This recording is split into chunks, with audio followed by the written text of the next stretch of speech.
Hello and welcome back to 1874. It's time for another show here where today I asked Twitter if you could only sign one player for Aston Villa and it had to be realistic, who would it be? I've had loads and loads of replies, so I'm going to go through some of those replies now and talk about them on the show. This show is as ever sponsored by Matchbingo. If you head to 1874.io/matchbingo or scan the QR code that's on your screen now, you'll be really helping us as a channel. If you could sign it to Matchbingo, get yourself some bingo cards. All sports are involved here. You can put on as little as £2 and win yourself between £25 and £250. I've won a few times myself. It's well worth getting a couple of quid on there and giving yourself a chance at winning that big prize. And yeah, thank you to them for continuing to sponsor us. I did one of these a few weeks ago. I can't actually remember what question I asked in the end. I think I asked what was the main priority for Villa this window, in your opinion. So this time, as I mentioned at the top end of the show, I asked for one realistic signing. Some people didn't read the brief and gave me two. So I don't think I've included any people that didn't follow the rules. And if you're watching via YouTube, big apologies, because still my beard is not growing back as fast as I would like. So there is still some scenes that viewers may find uncomfortable. So enough about me and my vanity and my beard. Let's get straight into it. Let's look at Total Villa, who gave me the first reply that I've picked out, and it said Evan Gasson from Nice, lovely French accent from myself there, a player that is primarily a right winger, more like a right inside forward, who I think would suit our system nicely, but can also play as a number 9, so potentially, given PSR and SCR, could help to fill both roles alongside Daniel Marlon. I think there's a valid point there in terms of signing someone who can play as a 9, and Gasson is very much built as a number 9. He's 6'1" and has more of the build of a centre forward than a kind of an inside forward, but he's definitely more of an inside forward. But I think, I did a show with Dave Reed yesterday looking at Villa tactically this season. Villa have been very good at picking up multifunctional players over the years, or making players multifunctional. It's something Unai Emery really, really excels at.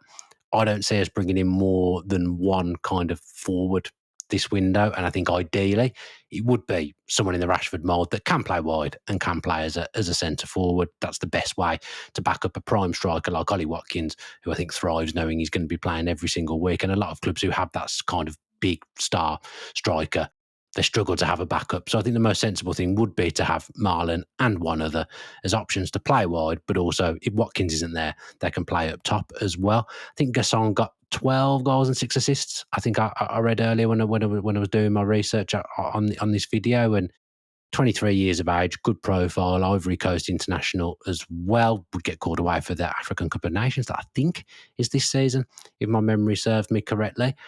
My initial thought is that budget-wise, maybe a little bit out of our reach at the moment. I'm sure Nice would be looking for somewhere between 40 and 50 million for him, and I think that kind of signing is kind of out of our budget, certainly currently with the way the squad's shaped and the makeup of the squad, and no major outgoings at this time. And of course, as referenced earlier, PSR and SCR issues. A little bit of shades of Kudus, I think, in Gasson's game, but more of a physical player, a player that still works hard defensively as well, from the bits I've read and the bits I've seen. I'm not going to sit here and proclaim to be an expert on the French league because I'm absolutely not. But Gasson is a really, really highly rated player, a player that a few clubs have been linked with, but a player for me that seems really, really suited to the Premier League.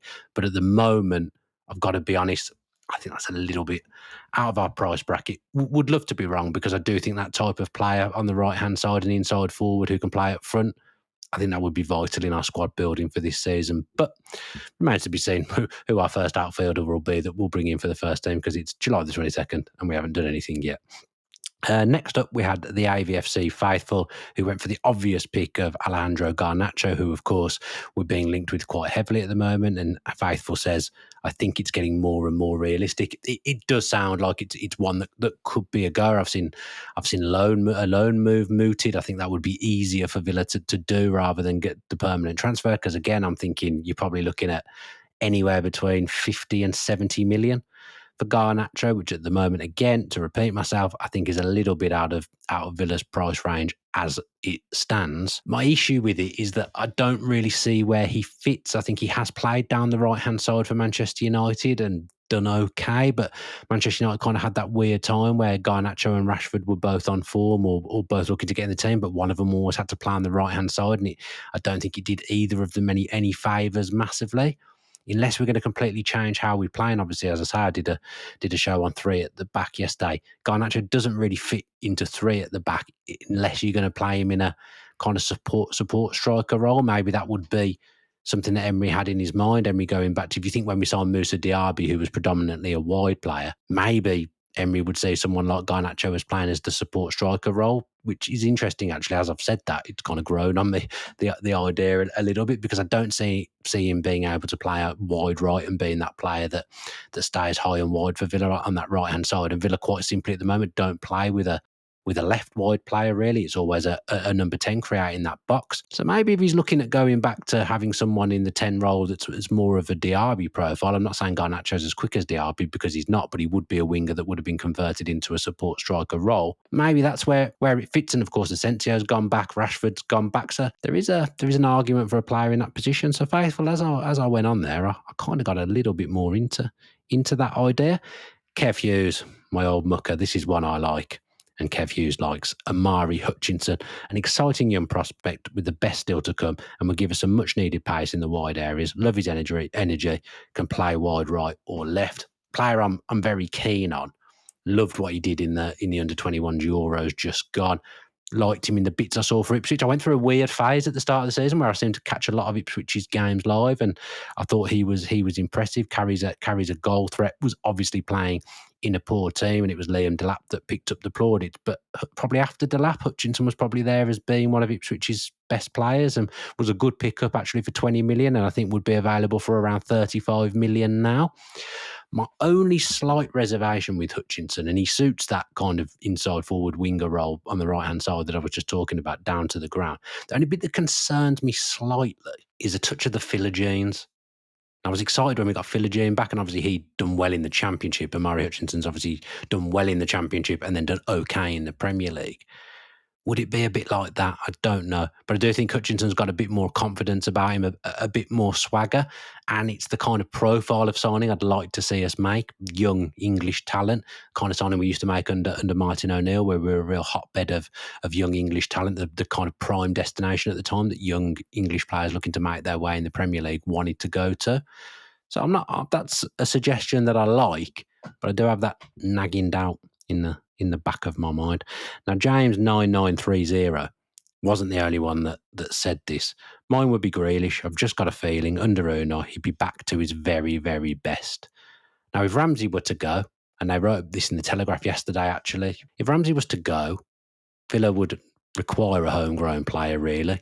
They'd maybe be looking at a left player who can play as that left 10. Grealish fits it perfectly. Even with Ramsey to stay, and there's an argument to get Jack Grealish back, and obviously I did countless shows talking about this earlier on in the window. I still think as the window goes on, and I was saying this about Rashford, and obviously he's gone to Barcelona, I still wouldn't rule it out. Looking at the destinations that are available to Jack at the moment, now Everton, West Ham, Villa are obviously a level or two above both of those clubs, no disrespect. It would tug on the heartstrings. I know there's kind of bridges to be built from both sides, but it is a romantic return. He is still a top player. I do believe Unai Emery could get him back to his best, and I do believe Jack could get back to his best at Villa as the window goes on. And I think Jack, I don't see him being at a new club before the start of the season. As the weeks go by, and we spoke about this on the channel as well, it's going to be an opportunistic window for Villa. Is it one that comes alive in those last few weeks? Would Jack kind of hold out thinking that that's a better move for him than Everton and West Ham? Spoke to a few people about this, and I know he just wants to go somewhere where he's going to play. Could that place be Villa? I still wouldn't sit here and rule that out. I've got to be honest. It's one I would still be keeping an eye on, and I know other journalists, I'm not a journalist, but I know journalists are keeping an eye out and keeping their ear to the ground around this one. Matt Lord was one at the Telegraph who I did a show with earlier on in the window about Grealish. I know I think he thinks there's something brewing. He's done a couple of stories about it for the Telegraph. Very well respected journalist, very good journalist. I just wouldn't rule it out. Maybe I'll ask Jacob about it tomorrow, because I think we're going to do a show with Jacob tomorrow. Maybe I'll see what he says, but I imagine he'll be coy. Who have we got now? Oh, old friend of the channel, Adam Wright. The only person that suggested this was Adam Wright. He's gone down the centre-back route, in particular the right centre-back / right-back route, to centre-back that can play right-back, which is a position I believe Villa are looking at. He's gone for Trevor Chalobah, someone who's not been treated well by Chelsea over the years, but has shown excellent resilience to go in and make himself kind of first choice At the moment, just won the World Club Cup, played in the World Club Cup, played pretty much every game, played in the final. I think his time at Chelsea, it isn't coming to an end. There's been kind of windows of opportunity where clubs could have picked Trevor Chalobah up, unless they were to make a pretty hefty centre-back signing. At the moment, I think his future at Chelsea is pretty assured, well liked by the fans, well liked by Maresca, and what a guy, considering how he's been treated by Chelsea, the performances that he put in the second half of the season. I kind of rule that one out at the moment, but an interesting selection nonetheless from Adam Wright.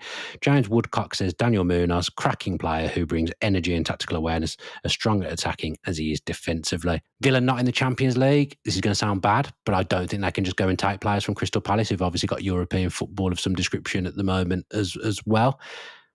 I don't think necessarily that Villa would be able to go and get him, and I would think he'd be pretty pricey, somewhere around the £40 million mark as well, Daniel Munoz. So great player, offers width down that right-hand side and really suits what Crystal Palace do, and would suit any team that plays with wing-backs, or if Villa wanted to get more adventurous down that side and keep the system that they've got now, Munoz would be ideal, but don't see it personally, not one that I see. James Woodcock. Darren Stoney D says Chevalier, so we can put the Martinez rumours to bed. I think there's no doubting if Martinez goes, he is prime target for Aston Villa. The club not knowing really what's going on with Emi at the moment, kind of got a month or so to sort himself out. I'd like to see a line drawn under it at some point from the player side and from Villa's side as well, a bit like they did with Gareth Barry in 2009. I think it was. But there's no doubting if Martinez was to leave, Villa would line up Chevalier pretty quickly.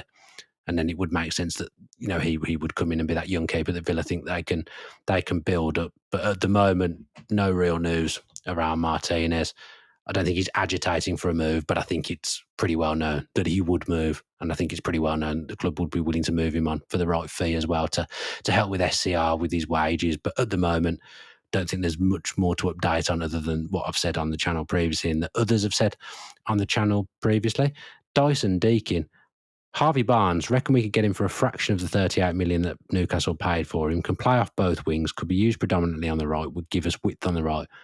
Again, a player that I think is better high and wide on the left, a player that's caused the club numerous problems when we played Leicester and Newcastle over the years, a real bogey player for Villa. It was good for West Brom against us as well, if I recall, although I'm not sure if he scored against us in the Championship. I don't think he did. Good player. I think they'd want to recoup somewhere near the money that they've got for him. In the end, he had a kind of good period around the Carabao Cup final for Newcastle as well. I think they're a team that want to give themselves lots of armoury and lots of weaponry in their attacking three positions. They've obviously added Elanga, but I don't think he's come in to replace Harvey Barnes. I think he's come in to be added to the competition. They've now got kind of Murphy, Barnes, and Gordon vying for those wide places, and they can kind of all play either side if they need to. And of course, they've lost out on Ekatike, and then we don't know what's happening with Isak at the moment either. I don't think at the moment Newcastle, who don't have PSR problems right now either, I don't think they'd be looking to move Harvey Barnes on at the moment. I think they'd let it marinate to start the season with what they've got in terms of wide positions, see how much football they all get, and maybe look at it in January. But at the moment, yeah, I feel like I'm saying this a lot to people's suggestions. I'm not meaning to shoot people's suggestions down at all, but not one that I see again at the moment. Loving trying to pronounce this one. F. Zimbali. Hincape. Not sure I've pronounced that right. I know who the player is, and I know him very well from Football Manager. He's been suggested from Leverkusen. Solves multiple problems with a transfer, improves the right back position, can play as a central defender and play in a 3 central defender system, both as a defender in the centre or on the right side, adds intense physicality to our defence and strong aerial presence. Ecuadorian international, I think, if my memory serves me correctly. Leverkusen surely can't lose any more players. They've lost a lot of players this summer, haven't they? It feels like Ten Hag's gone in there and a few players have just thought, no, thank you, don't fancy working for you. We've achieved what we've achieved at Leverkusen. We'll move on now. Saw that Xhaka might be going to Sunderland today. Surely they couldn't lose any more players, but Zimbali is right there to pick him out as the kind of profile of player that would suit Villa. But I'm going to say the same thing.